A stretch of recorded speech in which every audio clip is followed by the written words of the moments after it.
The morning my radiator cracked, I was already 20 minutes late and my son had ketchup on his shirt. I stood in the parking lot of the quick stop off Lamar Avenue, staring at the steam rising from under my hood like some kind of bad omen, and I thought, of course. Of course today.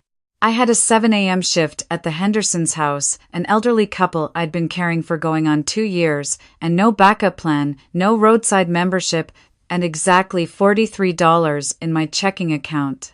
My son stood beside me in his ketchup shirt, backpack hanging off one shoulder, looking at the car the way kids look at things when they're trying to figure out whether to cry. "Is it broken?" he asked. "It's just tired," I said, like me. He thought about that. "Can tired cars get fixed?" "Everything can get fixed," I told him, even though I wasn't sure I believed it. I left the car where it sat, called my neighbor to pick up my son and get him to school, then called Mrs. Henderson to explain. She was kind about it, the way people are kind when it doesn't cost them anything. "Take your time, dear, we'll manage." But I knew what it meant: no shift, no pay. And the rent was due in 9 days. I walked into the quick stop just to use the bathroom and maybe buy the cheapest coffee they had. The place smelled like burned hot dogs and motor oil, the kind of smell that sticks to your jacket for hours. There was a line at the register, mostly construction workers grabbing breakfast sandwiches, and at the back of the line stood a woman who looked like she'd wandered in from somewhere else entirely. She was older, maybe late 70s. Small-framed in a brown wool coat that had seen better decades. Her hair was white and pinned up loosely, and she held a single item in her hands, one of those small cans of ready-made soup, the kind with the pull tab on top. She was counting coins from a change purse with trembling fingers, moving them from one palm to the other, like she was doing arithmetic she already knew the answer to. When she finally reached the register, the teenager behind the counter scanned the can without looking up. $1.89, he said. The woman set her coins on the counter in a careful row. The boy counted them and slid a quarter back. "You're 30 cents short," he said flatly. She blinked. "Oh." She looked at the coins like they'd betrayed her. "I was sure I had it. You want to put it back?" She didn't answer right away. She just looked at the soup can with an expression that had nothing to do with 30 cents and everything to do with something much heavier. I stepped forward before I could think about it. "I've got it," I said, and handed the boy $2 bills. "Keep the change." The woman turned to look at me. Her eyes were dark brown, almost black, and sharp in a way that surprised me, not the soft, grateful eyes of someone embarrassed. These were steady eyes. Knowing ones. "You didn't have to do that," she said. "I know," I said, because I did know, and I did it anyway. She held the soup can with both hands and studied me for a moment. "You're going through something," she said quietly, not as a question. I laughed a little, the tired kind. "What gave it away?" She smiled then, and something about it made the whole fluorescent-lit room feel different, warmer. "You've got the look of a woman who's been carrying things alone for too long," she said. "But you still stopped to help a stranger. That's not nothing, sweetheart. That counts for more than you know." I didn't know what to say to that. I wasn't used to being seen. By the time I thought of something, she was already moving toward the door, unhurried, steady, disappearing into the gray morning like she'd never been there at all. I stood at the counter holding my burnt coffee and thought about what she'd said for longer than made sense. My mother raised me to believe that if you worked hard enough, things would even out. She was a practical woman, not a cynical one, and she said it often enough that I internalized it somewhere deep and foundational. Work hard, be decent, things even out. I believed her. For a long time, I believed her completely. I met my husband when I was 22. He was charming in the easy, effortless way that some men are, the kind of charm that feels like warmth until you realize it's just heat, and heat without direction burns. We were married in 18 months and I was pregnant with my son before our second anniversary. I wasn't unhappy, not at first. He worked construction. I'd just finished my certification as a home health aide. We had a small apartment in Cordova and a second-hand crib and all the plans that young couples make when they don't yet know how expensive life gets. The problems started the way they always do, quietly, then all at once. He lost a job. Then another. He started spending evenings out and coming home smelling like a bar, then started not coming home at all until morning, then started. When my son was 14 months old, I found a second phone in the glove compartment of his truck. I didn't even need to look at the messages. The expression on his face when he saw me holding it told me everything. I gave him 2 weeks to figure out what he wanted. He didn't need 2 weeks. He packed his things on a Thursday while my son was napping and left a note on the kitchen counter that said he was sorry, he wasn't cut out for this, and he hoped I'd understand someday. I never cashed that last check he sent. Some money feels dirty, and I was too tired to be principled about much, but I was principled about that. My son grew up knowing his father the way children know something that's been explained to them but never experienced as a fact, not a feeling. He asked about him sometimes, usually at bedtime, in that drowsy half-awake state when kids say the things they've been holding all day. "Does my dad think about me?" he asked once. I told him yes, because I believed it was probably true, and because my son deserved to believe it too. For the first 2 years on my own, I worked double shifts, dropped my son at my mother's before dawn, and ate whatever was fastest and cheapest and required the least cleanup. I got good at stretching a rotisserie chicken into 3 dinners. I learned which grocery stores marked down their bakery items after 8 p.m., and I was usually there, in line, with my son asleep in the cart beside me. We made it work because we had to, and making it work and being okay are not always the same thing, but sometimes they're close enough. By the time my son was 6, I'd settled into something that felt almost stable. I had 2 regular clients, the Hendersons and an older gentleman named Mr. Briggs who lived alone off Poplar and needed help with medications and meals and mostly just wanted someone to talk to about his garden. The work was quiet and honest, and it paid the bills if the bills cooperated. Some months they did. The cracked radiator cost me $400 I didn't have. I put it on a card I'd been trying to pay down for 2 years and watched my cushion disappear again like it always did, just when I thought I'd finally built one. My son was 7 when he started getting headaches. I didn't panic at first. Kids get headaches. He was growing fast that year, barely sleeping through the night, eating everything in the kitchen, and still looking a little hollow around the eyes. I figured it was growing pains, or maybe his glasses prescription was off, or maybe the fluorescent lights at school were getting to him. I gave him children's Tylenol and put a cold cloth on his forehead and read to him until he fell asleep and told myself I was being thorough, not worried. Then the headaches started waking him up at night. Then they started making him sick to his stomach. Then one morning he woke up and said, "Mom, I can't see right out of my left eye," and I had him in the car before he finished the sentence. What followed was the kind of medical spiral that nobody prepares you for: the waiting rooms and the referrals and the scans and the second opinions, each one adding another layer of vocabulary I had to look up on my phone in hospital parking garages at 11 p.m. The word that kept appearing was lesion. Then the word that appeared beside it was cerebral. Then came the careful, gentle, we need to discuss next steps conversations in small rooms with boxes of tissues on every table. My son had a mass in his brain. Not cancer, they said, but aggressive. Atypical. Resistant to the standard approaches they'd tried. The neurosurgeon, a precise man, who I appreciated for his honesty even when the honesty destroyed me, sat with me in his office on a Tuesday afternoon and said, "We've reached the limit of what we can do here. There are experimental options, but they're out of state, extremely expensive, and the likelihood of meaningful improvement is low. I want to be honest with you." I nodded the whole time he talked. I took notes on a yellow legal pad because writing things down made me feel like I had some control, even when I had none. In the car afterward, I sat for a long time without starting the engine. My son was with my mother. I had told her it was just another appointment. I hadn't been able to say the real thing out loud yet, because saying it made it real, and I was not ready for it to be real. I pressed my forehead against the steering wheel and breathed. Then I drove home, helped my son with his spelling words, made macaroni from the box with a little real cheese melted in, read him 2 chapters of the book we were working through, and tucked him in. I waited until I heard his breathing even out. Then I went into the bathroom, turned on the shower, and cried so hard my knees buckled. The hospital became our second home. He had a room on the 4th floor with a window that looked out over a parking structure, which was not scenic, but he said he liked watching the pigeons on the roof ledge, so we watched the pigeons. I brought his stuffed bear, the one he'd named Gerald when he was 3 and still called Gerald without irony.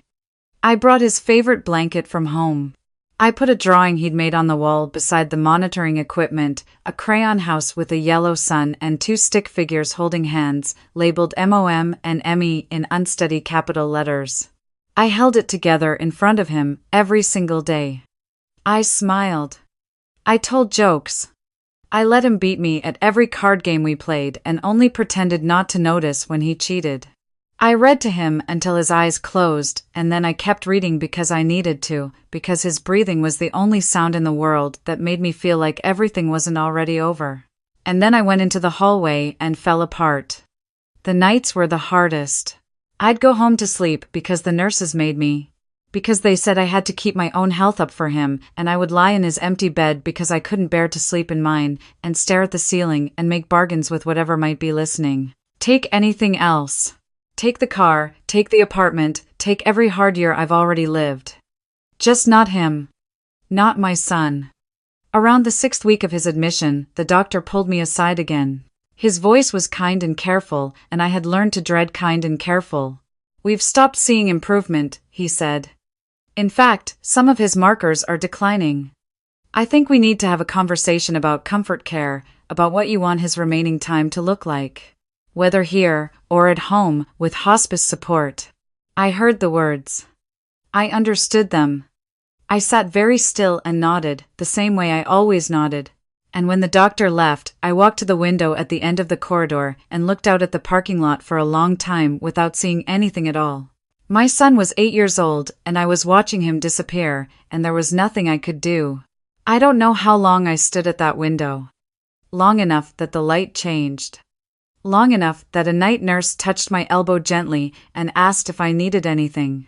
I shook my head and went back to my son's room and sat in the chair beside his bed and held his hand while he slept, and I thought about how unfair it was in that bottomless, wordless way that doesn't fit inside any sentence. The next afternoon, I was in the lobby when one of the front desk nurses came to find me. "There's a woman asking for you," she said, looking mildly puzzled. "She says she doesn't have an appointment. She says she knows you from a gas station and that you bought her soup once, and she's been waiting long enough." Everything in me went very still. I walked to the lobby and she was there. Same brown wool coat, same white hair pinned loosely. Same dark, steady eyes. She looked completely calm, like she'd been exactly where she was supposed to be all along. "You found me," I said. "You weren't hard to find," she said. "I've been asking after you. Memphis is smaller than people think." She looked at me steadily. "I heard about your boy." I didn't ask how. Something about her made that question seem small. "How is he today?" she asked. "Not good," I said, because I was too tired to soften anything anymore. She nodded slowly. "I'd like to meet him," she said. "If you'll let me." I don't know why I said yes. I was not someone who invited strangers to my son's hospital room. I was careful and measured, and I had learned, the hard way, to be skeptical of people who showed up offering things. But there was something in her face, not pity, not eagerness, just a kind of quiet certainty that made saying no feel wrong. "Okay," I said. She introduced herself to him as my friend. He said hello with the careful politeness of a sick child who had met many adults in recent weeks. She sat beside his bed and asked him about his stuffed bear and seemed genuinely interested in the name Gerald and the entire backstory behind it. My son told her more about Gerald in 10 minutes than he'd told anyone in years, and by the end of it he was sitting up slightly, animated, more alive than I'd seen him in days. She came back the next morning. She brought things with her in a cloth bag, a small glass bottle of water, clean white cloths, a tin cup she kept wrapped in paper. She told the nurses she was his great-aunt. I didn't correct her. She moved through the room with the same quiet certainty she'd had in the lobby. Not proud of me. Not explaining herself, just present in a way that felt settled and real. She asked me to sit by the window and not interfere. "Are you afraid?" she asked me. I'm past afraid, I said. Good, she said. Then, trust me. She dipped the cloth in the water and pressed it gently to my son's forehead, his chest, his wrists. He didn't stir. She worked in silence, and the only sound in the room was the soft rhythm of the monitors and the distant hum of the hospital around us. When she was done, she held up the cloth over the basin she'd set below the bed rail. The water that dripped from it was dark. Not the dark of dirt or the dark of shadow, but a deep, thick dark that had no business being in a glass of clean water. I stared at it. I didn't speak. That's what's in him, she said simply. We're going to get it out. She came every day after that. Sometimes in the morning, sometimes late afternoon, always with the same unhurried purpose. Each day, the water she wrung from the cloth was a different shade, some days nearly black, some days gray, some days a murky brown, that gradually, day by day, began to lighten. The nurses asked me politely about the cloths and the basin, and I told them she was doing a traditional treatment, and they gave me the careful, neutral smile that medical professionals give when they've decided not to fight something that isn't hurting anyone. On the fourth day, my son asked for a grilled cheese sandwich. I cried in the bathroom again, but this time it was a different kind of crying. On the sixth day, the morning doctor came for his regular rounds and stood at the foot of the bed for a very long time, going over his tablet, saying nothing. Then he looked up at me. His intracranial pressure readings are down, he said. Significantly. The inflammation markers, they're not where they were a week ago. He paused. I don't have an explanation for this. We're going to run the imaging again. I nodded and kept my face calm, and after he left, I looked at her where she sat in the corner chair, and she looked at me and said nothing, just gave me that same quiet smile. On the seventh day, she poured the water from the tin cup into the basin and tilted it so I could see. Clear. Completely clear, the way water is when nothing is wrong with it. There, she said. That's done. The imaging confirmed what the numbers had already suggested. The mass had not merely shrunk. In the radiologist's careful language, the report described the change as remarkable and not consistent with the expected disease trajectory. The neurosurgeon called it the most unusual case he'd seen in 22 years. A colleague flew in from Nashville just to review the scans. No one could explain it. I didn't try to explain it either. My son came home on a Friday in early spring. He walked through the front door under his own power, Gerald under one arm and a small balloon the nurses had tied to his wrist that said "Get well" on it in cheerful letters, even though he already had. My mother was there with food she'd cooked for 3 days, and she cried the moment she saw him, not bothering to hide it, and he hugged her with both arms and told her he was okay, which is something children do for their parents, even when they're the ones who've been sick. I stood in the doorway and watched my son move through his own house again, touching the couch, looking out the window, checking on his fish tank like he'd been gone a year instead of 2 months, and I felt something I hadn't felt in so long it took me a moment to name it. Not relief, exactly. Something quieter than relief. Something like permission. Permission to breathe. Permission to let the thing be over. She left the day he was discharged. She was there in the morning for the last treatment, folded the cloths neatly, placed them in her bag with the tin cup and the bottle, and stood up. She patted my son's hand. She told him Gerald had a good face and that she was glad to have met him. She nodded once at me, the same nod she'd given me in the quick stop over a can of soup, and walked out. I followed her to the elevator. "Where are you going?"